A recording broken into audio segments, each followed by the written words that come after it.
We do have stunning breaking news from overnight. Republican Senator Lindsey Graham is dead at the age of 71. The South Carolina senator's office posted a statement online saying that he died last night after a brief and sudden illness. The statement says that Graham's family appreciates prayers and is now asking for privacy. The statement does not explain the cause of his death, but emergency personnel did respond to a cardiac arrest at Graham's address in Washington, D.C. Graham had just returned from a trip to Ukraine where he met with Ukrainian President Volodymyr Zelensky. Senator Graham was elected to the Senate in 2002. He was seeking his fifth re-election for a six-year term.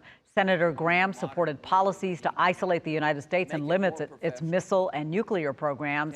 At one point, he was a pretty harsh critic of President Donald Trump, but turned into one of President Trump's closest allies and frequently spoke with the president. Senator Graham supported the decision to strike Iran's nuclear sites and launch into a months-long ongoing conflict. President Trump posted on social media overnight saying, in part, "He was always working and was a true American patriot. Lindsey will be greatly missed." President Trump added that funeral arrangements will be announced later.